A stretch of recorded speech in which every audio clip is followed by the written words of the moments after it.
তেসরা মে আজকের উল্লেখযোগ্য ঘটনা। প্রেস স্বাধীনতা দিবস আজ।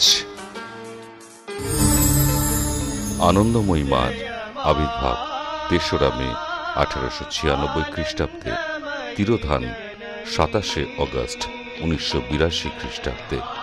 ত্রিপুরার বাসিন্দা ছিলেন, পিতা ছিলেন বিপিন বিহারী ভট্টাচার্য। শিষ্য ভক্তদের কাছে আনন্দময়ী মা, দিদিমা রূপে পরিচিত ছিলেন। সন্ন্যাস গ্রহণ করে তিনি মুক্তানন্দ গিরি নামে পরিচিত হন। পূর্বে তার নাম ছিল গৃহাশ্রমে নির্মলা সুন্দরী। নির্মলা সুন্দরীর বিবাহ হয় 1908 খ্রিস্টাব্দে ঢাকার রমণীমোহন চক্রবর্তীর সঙ্গে। 1912 খ্রিস্টাব্দ থেকেই তাঁর মধ্যে ঈশ্বরীয় বিভূতি প্রকাশ পায়। ঢাকার রমনায় আশ্রম গড়ে ওঠে। স্বামী পরবর্তীকালে সন্ন্যাস নেন এবং নাম হয় বাবা ভোলানাথ।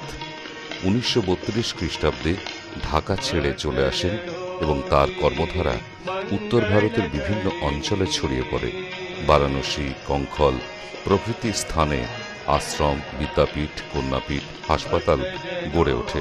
তার অসংখ্য জ্ঞানী গুণী ভক্তদের মধ্যে মহামহোপাধ্যায় গোপীনাথ কবিরাজ ও ডক্টর ত্রিগুণা সেনও ছিলেন। কবি প্রেমেন্দ্র মিত্র জন্মগ্রহণ করেন 4 সেপ্টেম্বর 1904 খ্রিস্টাব্দে, মৃত্যু 3 মে 1988 খ্রিস্টাব্দে। রেলের পদস্থ অফিসার ছিলেন তার পিতা জ্ঞানেন্দ্রনাথ। পিতার কর্মক্ষেত্র ছিল কাশীতে, সেখানে তার জন্ম। ছোটবেলায় মাতৃহারা হয়ে শৈশব কেটেছিল মাতামহের কাছে মির্জাপুরে। প্রখ্যাত কবি, ঔপন্যাসিক, গল্পকার, প্রাবন্ধিক ও চলচ্চিত্রকার হিসেবে প্রেমেন্দ্র মিত্রের নাম বাংলায় পরিচিত। বাংলায় সায়েন্স ফিকশন রচনায় পথিকৃৎ এবং শ্রী ঘনশ্যাম দাস ওরফে ঘনাদা চরিত্রের সৃষ্টিকর্তা ছিলেন প্রেমেন্দ্র মিত্র। কল্লোল যুগের অন্যতম প্রধান সাহিত্য ব্যক্তিত্ব ছিলেন তিনি। 1920 খ্রিস্টাব্দে সাউথ সুবারবান স্কুল থেকে ম্যাট্রিক পাশ করেছিলেন। 1926 খ্রিস্টাব্দে কল্লোল পত্রিকায় কবি হিসেবে তার প্রথম আত্মপ্রকাশ হয়েছিল।